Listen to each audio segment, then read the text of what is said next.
ನಾಳೆ Mach drill ಅಂದರೆ ಅನುಕರಣೀಯ ಎಕ್ಸರ್ಸೈಸ್ ಮಾಡಿಸ್ತಿದ್ದಾರೆ. ಮೋದಿ ಅವರು ಇದಾರಲ್ಲ ಪ್ರಧಾನಮಂತ್ರಿ, ಅವ್ರು ಯುದ್ಧ ಆದರೆ ಕಳ್ಕೊಳ್ಳೋದು ಏನೂ ಇಲ್ಲ ಅವರಿಗೆ. ಯಾಕೆಂದರೆ ಆ ಫ್ಯಾಮಿಲಿಗೋಸ್ಕರ ಕೆಲವರು ಮಾಡ್ಕೊಂಡಿದ್ದಾರಲ್ಲ ರಾಜಕಾರಣಿಗಳು, ಆ ರೀತಿ ಸಾವಿರಾರು ಕೋಟಿ ಏನೂ ಮಾಡೇ ಇಲ್ಲ ಅವರು. ಈ ಸಮಯದಲ್ಲಿ ಮಾತ್ರ ಯುದ್ಧದ ವಿಷಯದಲ್ಲಿ ನಾವು 100% ಅವ್ರು ತೆಗೆದುಕೊಳ್ಳೋ ನಿರ್ಧಾರಗಳಿಗೆ ಬದ್ಧರಾಗಿರಬೇಕು. ಈ ಡ್ರಿಲ್ ಇದೆಯಲ್ಲ, ಇವೆಲ್ಲ ಬಹಳ ಮುಖ್ಯ. ಅದರ ಮೂಲಕ ಒಂದು ಶಿಸ್ತನ್ನು ತರಬಹುದು. ಸ್ನೇಹಿತರೆ, ಯುದ್ಧದ ಕಾರ್ಮೋಡ ದಟ್ಟವಾಗಿ ಕವಿದಿದೆ. ಇಂಡಿಯಾದಲ್ಲೂ ಅಷ್ಟೇ, ಪಾಕಿಸ್ತಾನದಲ್ಲೂ ಅಷ್ಟೇ. ನಾಳೆ ಮಾಕ್ ಡ್ರಿಲ್ ಅಂದರೆ ಅನುಕರಣೀಯ ಎಕ್ಸರ್ಸೈಸ್ ಮಾಡಿಸ್ತಿದ್ದಾರೆ. ಏನು ಕಸರತ್ತುಗಳವು, ಅಕಸ್ಮಾತ್ ಫ್ಲೈಟ್ನಲ್ಲಿ ಯಾರು ಬಾಂಬ್ ಹಾಕಿದ್ರೆ ಹೇಗೆ ಇದು ಮಾಡಬೇಕು, ಯುದ್ಧದಲ್ಲಿ ಏನಾದ್ರು ಬಂದರೆ ಹೇಗೆ ರಕ್ಷಣೆ ಮಾಡ್ಕೊಳ್ಬೇಕು, ನನ್ನ ರಕ್ಷಣೆ ಮಾಡ್ಕೊಳ್ಳೋದು ಹೇಗೆ, ಸುತ್ತಲಿನವರ ರಕ್ಷಣೆ ಮಾಡೋದು ಹೇಗೆ, ನಮ್ಮ ಊರಿನ ರಕ್ಷಣೆ ಮಾಡೋದು ಹೇಗೆ, ಈ ಡ್ರಿಲ್ನ ಮಕ್ಕಳಿಂದ ಹಿಡಿದು ಎಲ್ರಿಗೂ ಈ ಡ್ರಿಲ್ ಬಹಳ ಮುಖ್ಯ.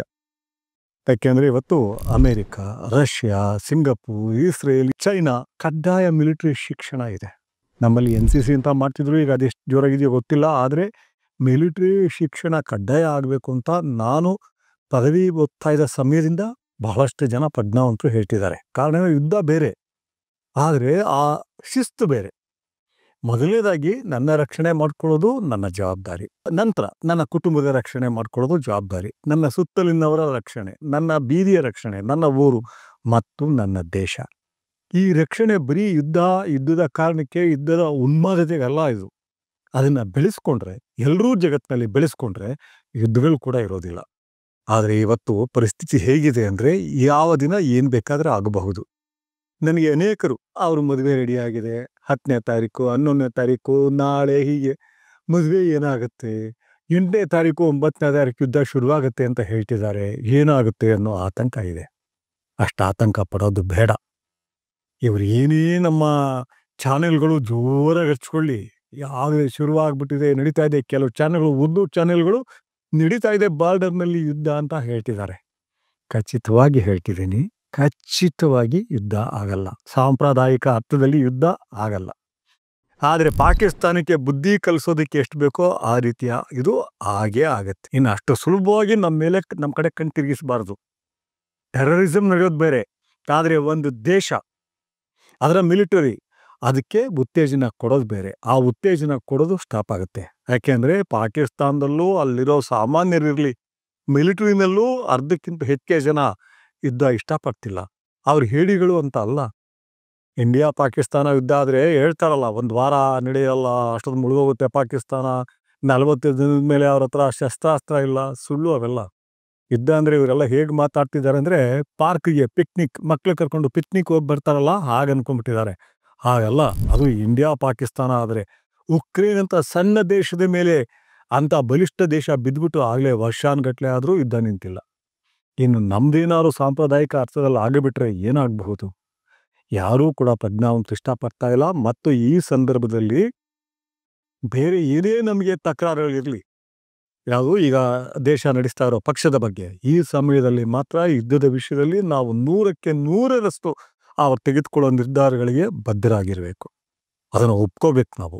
ಮತ್ತು ನಾನು ಹೇಳ್ತಾ ಇದ್ದೀನಿ, ಸ್ಟ್ರೆಸ್ ಮಾಡಿ ಹೇಳ್ತಿದ್ದೀನಿ, ಅವ್ರ ಬಗ್ಗೆ ವೈಯಕ್ತಿಕವಾಗಿ ಅಥವಾ ಅವರ ಸೈದ್ಧಾಂತಿಕವಾಗಿ ನಾನು ಏನೇ ಇರಲಿ, ಅವರೆಲ್ಲರೂ ಪ್ರಜ್ಞಾವಂತರೇ.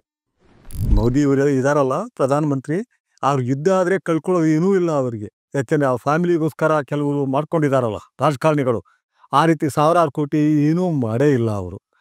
ಇದ್ರೆ ಅವರೊಬ್ಬರೇ, ಯಾರನ್ನೂ ಇಟ್ಕೊಂಡಿಲ್ಲ. ಆದರೂ ಆ ಪ್ರಜ್ಞಾವಂತಿಕೆ ಇದೆ. ಯಾವ ಕಾರಣಕ್ಕೂ ಯುದ್ಧ ನಡೆಯೋದಕ್ಕೆ ಸಾಧ್ಯವೇ ಇಲ್ಲ. ಯುದ್ಧ ನಡೆಯಲ್ಲ, ಖಚಿತವಾಗಿ ನನಗೆ ಗೊತ್ತು. ಆದರೆ ಹಾಗಂತ ಹೇಳಿ ಈ ಡ್ರಿಲ್ ಇದೆಯಲ್ಲ, ಇವೆಲ್ಲ ಬಹಳ ಮುಖ್ಯ. ಅದರ ಮೂಲಕ ಒಂದು ಶಿಸ್ತನ್ನು ತರಬಹುದು. ಯುದ್ಧ ನಡೆಯಲ್ಲ ಅಂತ ಹೇಳಿ ನಾವು ಮೈ ಮರೆಯೋಕ್ಕಾಗಲ್ಲ. ಯಾಕೆಂದರೆ ಅಷ್ಟೆಲ್ಲ ಇದ್ದೂ ಕೂಡ ಪಾಕಿಸ್ತಾನ ಮಾಡೋ ಯಾವುದೋ ಅನಾಹುತದಿಂದ ಆಗ್ಬಿಡ್ಬೋದು. ಬಟ್ ಅಲ್ಲೂ ಕೂಡ ಸಾಧ್ಯವೇ ಇಲ್ಲ. ಯಾಕೆಂದ್ರೆ ನಾನು ಸುಮ್ಮನೆ ಕೊಳ್ತಿಲ್ಲ, ಎಲ್ಲ ಕಡೆ ಮಾತನಾಡ್ತಾ ಇದ್ದೀನಿ, ಗಮನಿಸ್ತಾ ಇದ್ದೀನಿ, ಏನೇನು ಆಗಬಹುದು ಅನ್ನೋದನ್ನು ತಿಳ್ಕೊಳ್ತಾ ಇದ್ದೀನಿ.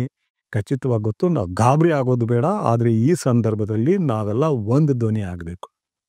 ಯಾರೇ ಇರಲಿ, ಇದು ಮುಗಿದ ಮೇಲೆ, ಈ ಕಾರ್ಮೋಡ ಕರಗಿದ ಮೇಲೆ ನಾವು ಎಷ್ಟು ಬೇಕಾದರೂ ತಕರಾರುಗಳನ್ನ ಎತ್ತೋಣ, ದೂಷಿಸೋಣ. ಆದರೆ ಈ ಸಂದರ್ಭದಲ್ಲಿ ಮಾತ್ರ ನಾವು ಇಡೀ ಭಾರತೀಯರು ನೋ ಕ್ವಶನ್ ಆಫ್ ಅವನು ಯಾವ ಧರ್ಮಕ್ಕೆ ಸೇರಿದ್ದಾನೆ, ಯಾವ ಜಾತಿಗೆ ಸೇರಿದ್ದಾನೆ, ಯಾವ ಅಂತಸ್ತಿಗೆ ಸೇರಿದ್ದಾನೆ, ಅದು ಬೇಡ. We should become one voice. ಇನ್ನೆಂದಿಗೂ ಈ ಪಾಲ್ಗಮ್ನಲ್ಲಿ ಆಯ್ತಲ್ಲ, ಸಂತೋಷಕ್ಕೆ ಅಂತ ಹೋದ ನಿರಾಯುಧರು, ನಿರಾಶ್ರಿತರು, ಸಾಮಾನ್ಯ ಜನಗಳು, ಯಾವುದೇ ಕ್ರೈಮ್ ಗೊತ್ತಿಲ್ಲದೆ ಇರೋರು, ಅವರು ಸಾವಿಗೆ ಈಡಾಗಬಾರ್ದು. ಯಾವ ಕಾರಣಕ್ಕೂ ಅದು ಆಗಬಾರ್ದು. ಒಬ್ಬನೇ ವ್ಯಕ್ತಿ ಆಗಲಿ, 1000 ಜನ ಆಗಲಿ ಆಗಬಾರ್ದು. ಆ ಸ್ಥಿತಿಯಿಂದ ನಾವು ಹೊರಗಡೆ ಬರಬೇಕು. ಸೊ ಹಾಗಾಗಿ ನಾನು ಒಂದು ಹೇಳ್ತೀನಿ, ಕಡೆಗೂ ಹೇಳ್ತೀನಿ, ಇವರೆಲ್ಲ ಏನೇ ಹೇಳಿ ಜನ ಗಾಬರಿ ಆಗೋದು ಬೇಡ. ಇವತ್ತು ಕೂಡ ಜನ IPL ನಿಂತಿಲ್ಲ, ಹೋಗ್ತಾ ಇದ್ದಾರೆ ಲಕ್ಷಾಂತರ ಜನ. ಹಾಗೆಯೇ ಪಾಕಿಸ್ತಾನ್ ಸೂಪರ್ ಲೀಗ್, ಅಲ್ಲೂ ಕೂಡ ಸಾವಿರಾರು ಜನ ಹೋಗ್ತಿದ್ದಾರೆ. ಎಳೆಯರಿದ್ದಾರೆ, ಹೆಣ್ಮಕ್ಳು ಗಂಡು ಮಕ್ಕಳು ಎಲ್ಲರೂ ಇದ್ದಾರೆ. ಮಸಾಲೆ ದೋಸೆ ತಿಂತಾ ಇದ್ದಾರೆ. ಸಾಮಾನ್ಯ ಅಂದರೆ ಅರ್ಥ ಏನು ಹೇಳಿ, ಅವರು ದಿಕ್ಕೆಟ್ಟಿಲ್ಲ ಅಂತಲ್ಲ, ಬೇಕಿಲ್ಲ ಮತ್ತು ಆಗಲ್ಲ ಅನ್ನೋದನ್ನು ಒಳಗಡೆ ನಂಬ್ಕೊಂಡಿದ್ದಾರೆ. ಆ ನಂಬಿಕೆ ಖಂಡಿತ ಫಲಿಸುತ್ತೆ ಮತ್ತು ಯುದ್ಧ ಆಗಲ್ಲ. ಆದರೆ ಆಗಂತ ಹೇಳಿ ನಾವು ಯಾವತ್ತೂ ಮೈ ಮರೆಯೋದು ಬೇಡ. ನಮಸ್ಕಾರ.